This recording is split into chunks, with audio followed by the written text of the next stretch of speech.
다 같이 사도신경 하심으로 우리 신앙 고백하며 주님께 나아가겠습니다.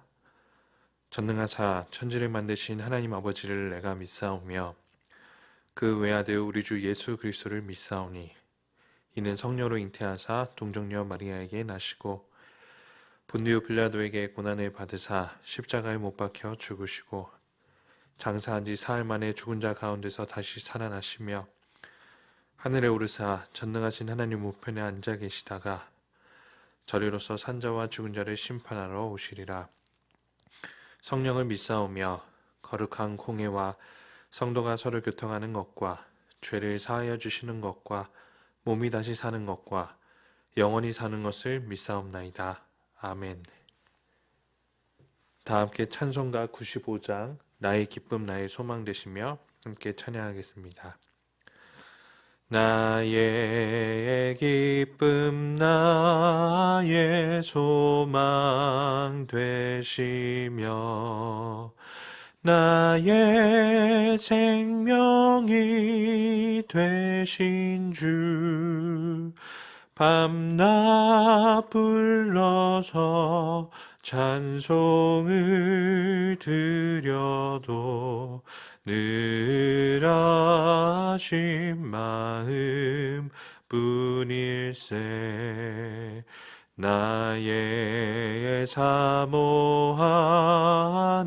선한 목자는 어느 꽃다운 동산에 양의 무리와 늘 함께 가셔서 기쁨을 함께 하실까. 길도 없이 거친 넓은 들에서 갈 길 못 찾아 애쓰며 이리저리로 헤매는 내 모양 저 원수 조롱하도다.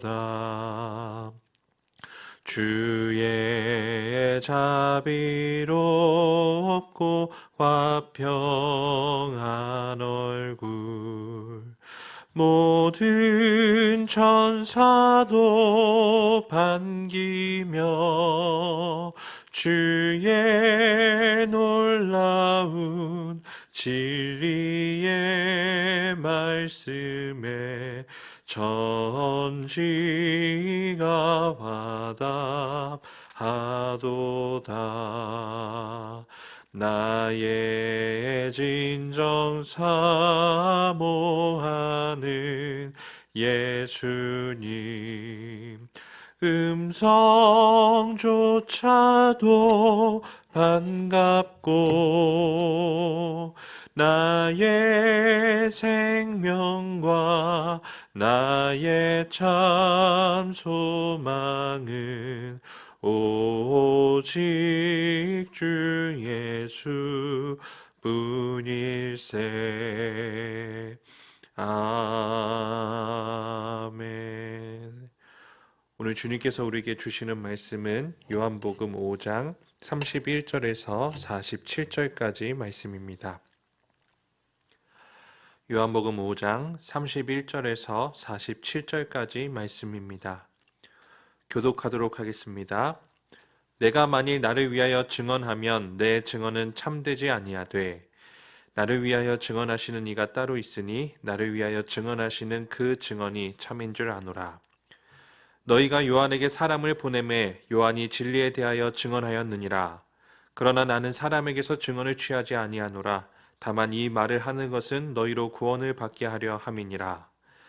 요한은 켜서 비추이는 등불이라. 너희가 한때 그 빛에 즐거이 있기를 원하였거니와 내게는 요한의 증거보다 더 큰 증거가 있으니 아버지께서 내게 주사 이루게 하시는 역사 곧 내가 하는 그 역사가 아버지께서 나를 보내신 것을 나를 위하여 증언하는 것이요 또한 나를 보내신 아버지께서 친히 나를 위하여 증언하셨느니라.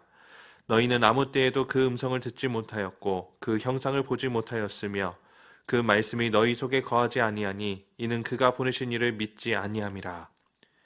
너희가 성경에서 영생을 얻는 줄 생각하고 성경을 연구하거니와 이 성경이 곧 내게 대하여 증언하는 것이니라. 그러나 너희가 영생을 얻기 위하여 내게 오기를 원하지 아니하는도다. 나는 사람에게서 영광을 취하지 아니하노라. 다만 하나님을 사랑하는 것이 너희 속에 없음을 알았노라. 나는 내 아버지의 이름으로 왔음에 너희가 영접하지 아니하나 만일 다른 사람이 자기 이름으로 오면 영접하리라. 너희가 서로 영광을 취하고 유일하신 하나님께로부터 오는 영광은 구하지 아니하니 어찌 나를 믿을 수 있느냐. 내가 너희를 아버지께 고발할까 생각하지 말라. 너희를 고발하는 이는 있으니 곧 너희가 바라는 자 모세니라. 모세를 믿었더라면 또 나를 믿었으리니 이는 그가 내게 대하여 기록하였음이라. 그러나 그의 글도 믿지 아니하거든 어찌 내 말을 믿겠느냐 하시니라. 아멘. 오늘은 우리가 요한복음을 보면서 그곳에 있는 영광이란 무엇인지를 먼저 한번 살펴보고 오늘 본문을 읽어보려고 합니다. 영광이라는 단어는 우리가 익숙하게 잘 사용합니다. 영광스럽다, 영광을 받았다. 그러나 이것이 성경 안에서 어떻게 사용되는지를 잘 봐야 합니다. 먼저 요한복음을 제외한 마태복음, 마가복음, 누가복음, 즉 공간복음을 보면 주로 이 영광이라는 단어가 종말론적인 의미를 갖습니다. 마지막 날에 예수께서 받으실 그 크신 영광과 힘, 이렇게 마지막 날을 염두에 둔 영광인 것이죠. 그러나 요한복음에서는 이렇게 종말론적인 영광뿐만 아니라 현재 드러난 영광을 강조하고 있습니다. 단순히 어떠한 광채나 명예를 넘어서서 하나님께서 예수님을 통해서 드러나시는, 계시되는 것을 영광이라고 말합니다. 특히 종말이 아니라 현재 예수께서 활동하시는 그때에 실제적으로 일어났고 이것이 영광이며 또한 역설적인 영광임을 강조합니다. 이에 대해서 크게 세 가지의 영광이 있죠. 첫째는 성육신 사건입니다. 하나님께서 하나님의 영광이 인간의 몸으로 오셨다. 그리고 하나님께서 어떤 분이신지가 드러나셨다는 것이죠. 요한복음 1장 14절에 보면 말씀이 육신이 되어 우리 가운데 거하심에 우리가 그의 영광을 보니 아버지 독생자의 영광이요 은혜와 진리가 충만하더라 이렇게 되어 있습니다. 말씀께서 우리 가운데 거하셨다. 그리고 우리가 그의 영광을 보게 되었고 아버지 독생자의 영광이고 그 안에 은혜와 진리가 충만했다는 것이죠. 이처럼 예수님께서 성육신으로 이 땅에 오신 그 사건 자체가 영광이라는 것입니다. 그리고 둘째로는 기적 또는 표적의 사건들입니다. 예수님께서 공생의 사건을 단순히 초자연적인 기적을 행하시는 일들이 있죠. 이때 이것이 초자연적인 단순한 기적적인 사건일 뿐 아니라 그것을 요한복음에서는 하나같이 표적이라고 말하면서 예수께서 누구시고 또 그 예수를 보내신 아버지가 누구신지를 이 표적을 통해 드러내신다라고 말합니다. 가나안 혼인잔치의 이야기를 보면 요한복음 2장 11절에 이렇게 결론 맺고 있습니다. 예수께서 이 첫 표적을 갈릴리 가나에서 행하여 그의 영광을 나타내심에 제자들이 그를 믿으니라. 그러니까 이 가나안 표적 사건도 예수께서 영광을 드러내시는 사건이었다라는 것이죠. 또 우리가 익히 잘 아는 나사로의 부활 이야기도 하나님의 영광을 위함이요 이를 통해 아들이 영광을 얻게 된다고 말하고 있습니다. 요한복음 11장 4절에 보면 예수께서 들으시고 이르시되 이 병은 죽을 병이 아니라 하나님의 영광을 위함이요 하나님의 아들이 이로 말미암아 영광을 받게 하려 함이라 이렇게 되어 있습니다. 즉 나사로가 부활하는 사건, 심지어 나사로가 죽은 이 모든 사건들이 예수님이 누구시고 예수님께서 생명의 주관자이심을 드러내시며 또 그를 보내신 아버지가 누구신지가 드러나는 사건이었다는 것입니다. 그리고 마지막으로 세 번째, 십자가 사건입니다. 이것이 영광의 절정으로 드러나죠. 또 역설적인 영광입니다. 사람들은, 특히 종교 지도자들은 결코 이 십자가의 일을 영광이라고 하지 않았을 겁니다. 고난과 죽음을 영광이라고 그러나 예수님께서는 역설적으로 말씀하신 것이죠. 큰 수치를 당하시고 나무에 달려서 하나님께 저주를 받는 그 순간을 예수님께서는 인자가 영광을 얻을 때라, 이렇게 요한복음 12장 23절에서 표현하십니다. 아들은 죽음으로 죽기까지 순종하심으로 아버지를 영화롭게 하셨습니다. 또 아버지는 그를 다시 일으키셔서 그 예수 그리스도를 영화롭게 하십니다. 또 예수님께서는 이 영광을 가지고 아버지여 나를 영화롭게 하사 당신을 영화롭게 하게 하여 주옵소서, 이렇게 요한복음 17장 1절에서 말씀을 하시는 것이죠. 이 세 사건을 보면 우리가 하나같이 보게 되는 것은 이것입니다. 예수님께서 가장 크게 영광을 받으시는 일은 자신이 드러나시는 것이 아니라 자신을 보내신 아버지를 드러내시는 일이 가장 큰 영광이었다는 것입니다. 그러나 오늘 우리가 읽은 본문을 보면 자신의 영광으로, 자신의 스스로가 드러나는 것 때문에 하나님의 영광은 전혀 생각하지 않는 종교 지도자들이 나옵니다. 오늘 우리가 읽은 본문 요한복음 5장 44절을 보면 너희가 서로 영광을 취하고 유일하신 하나님께로부터 오는 영광은 구하지 아니하더니, 이렇게 되어 있습니다. 하나님이 드러나시는 일, 하나님이 어떤 분이신지가 드러나는 것을 전혀 원하지 않고 오히려 자신이 누군지, 이 종교 지도자들은 자신의 영광을 위해서 종교 지도자의 생활을 했다라고 말하고 있습니다. 그러나 예수님은 어떤 분이십니까? 예수님은 계속해서 자신을 드러내는 증인들이 있었다라고 말씀하십니다. 먼저 오늘 우리가 읽은 첫 번째 부분을 보면 세례 요한을 요한복음 5장 35절에 등불이라고 말하고 있습니다. 세례 요한은 등불이라고 하는 이 표현은 시편 132편 17절을 어떻게 인용하고 있는지를 보여주는 것이죠. 시편 132편 17편에 보면 내가 내 기름 부은 자를 위하여 등을 준비하였다, 이렇게 되어 있습니다. 즉 기름 부음 받은 자인 그리스도이신 예수 그리스도를 위해서 한 등불을 준비했다는 것이죠. 세례 요한은 바로 이 등불의 역할을 한 것입니다. 자기 스스로가 빛을 비춰서 그 등불이 스스로 영광을 받는 것이 아니라 기름 부음 받은 자, 곧 메시아이시오 그리스도이신 예수 그리스도를 밝히 드러내는 역할을 세례 요한이 했다는 겁니다. 이처럼 세례 요한의 역할도 여기에서 가장 큰 영광을 받는 것이죠. 자신이 드러나는 것이 아니라 자신을 보내신 하나님, 또 그가 보내신 아들을 드러내는 것이 세례 요한에게 가장 큰 영광이었습니다. 그리고 요한복음 5장 36절을 보면 예수께서 베푸신 여러 이적들이, 그 역사들이 예수님이 메시아이심을 친히 드러낸다라고 말합니다. 그리고 그 뒤에 보면 하나님 아버지께서 친히 이를 증언하신다. 아들이, 예수께서 하나님의 아들이심을 아버지께서 친히 증거하신다고 하면서 구약시대의 여러 선지자들이 성경을 통해서 이를 친히 증언했다라고 말합니다. 성경책의 여러 구절들이 결국 이 예수 그리스도가 오신다, 그 예수 그리스도께서 아버지께 보냄을 받은 독생자이심을 계속해서 증언함에도 불구하고 이 성경 지도자들, 성경을 가르치는 종교 지도자들은 예수님을 앞에 두고도 그가 누구신지를 전혀 알지 못하고 있습니다. 이는 참 역설적인 겁니다. 성경을 가지고 성경으로 사람들에게 하나님이 누구신지를 가르치는 그들이 그 영광을 자신에게 돌리는 사건으로 인해서, 마땅히 그 영광을 하나님께 돌리지 않는 그 삶 때문에 눈앞에 있는 예수님을 보지 못하는 것입니다. 예수님을 영접하지 못하는 것이죠.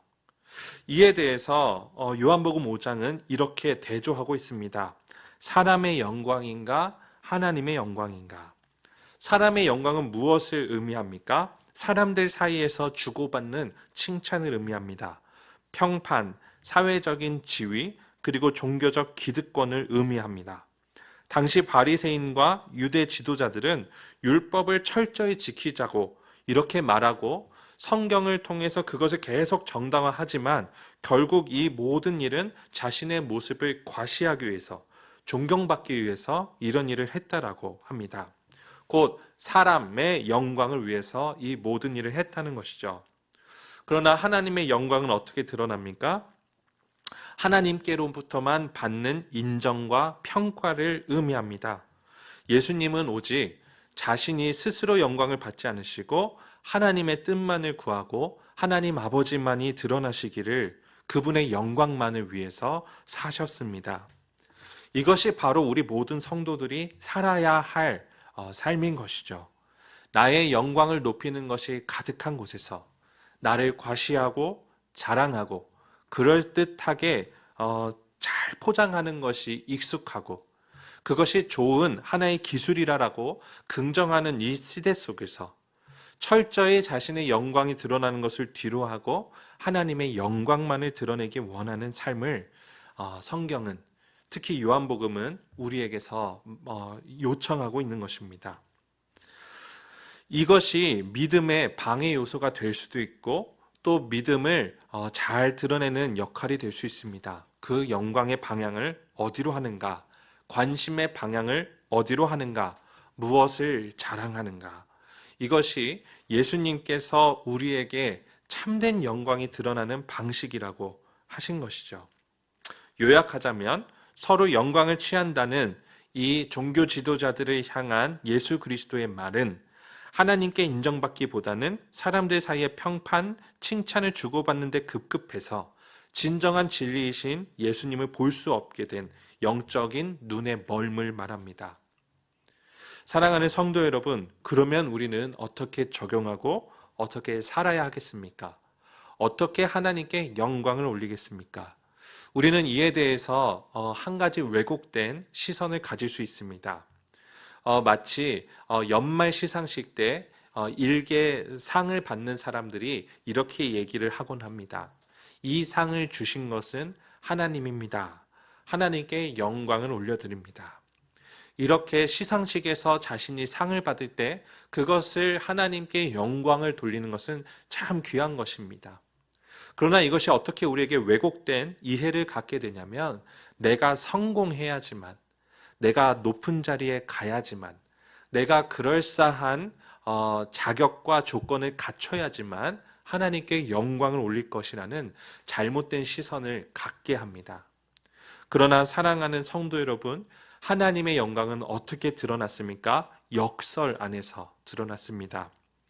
예수 그리스도가 성육신하신 그 낮아짐의 자리에서 예수 그리스도께서 친히 표적을 베푸시며 오해도 사고 어려움도 사고 고소도 당하셨지만 이 모든 사건 속에 하나님이 드러나시는 표적으로서 그 기적을 드러내시는 사건, 또 그 절정 안에 십자가가 있었던 것이죠.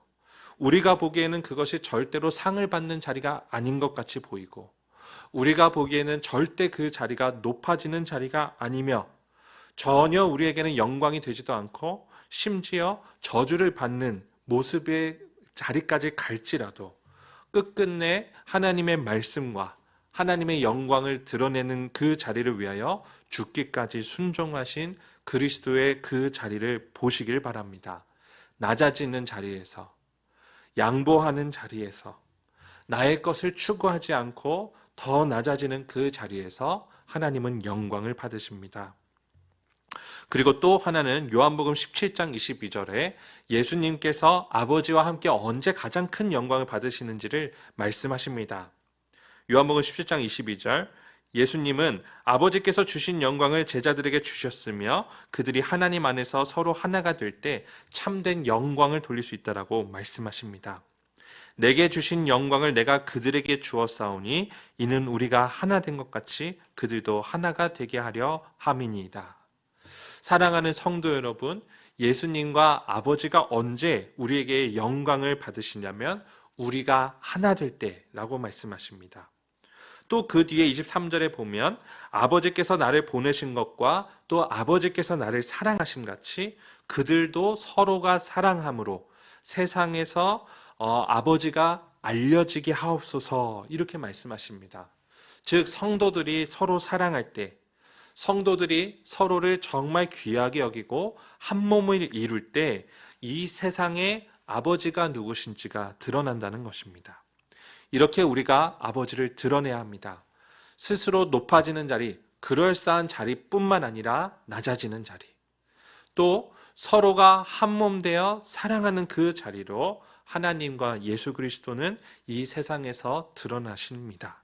그것이 곧 우리 삼위일체 하나님의 영광이라고 하는 것이죠. 이 아버지 하나님께서, 예수께서, 성령께서 영광 받으시는 그 자리에 우리가 함께 가길 원합니다. 함께 기도하겠습니다. 주님 감사합니다. 오늘 말씀을 통해서 주님께서 어떻게 영광을 받으시는지를 알게 하시니 감사합니다. 낮아지는 그 자리로, 또 한 몸을 이루어 사랑하는 그 자리로 우리가 갈 때 아버지와 아들과 성령께서 영광 받으신다는 것을 알게 하시니 감사합니다. 자신을 드러내는 것이 익숙한 이 세상 속에서 하나님, 우리가 자기 의를 의지하지 않게 하시고 자신을 자랑하는 것에 익숙해지지 않게 하여 주시고 끝없이 이곳에서 자기네 자신을 돌리게 하여 주옵소서. 오직 우리의 마음과 삶이 아버지 하나님께 영광을 돌리는 삶 될 수 있도록 인도해 주시옵소서. 예수님 이름으로 기도했습니다. 아멘.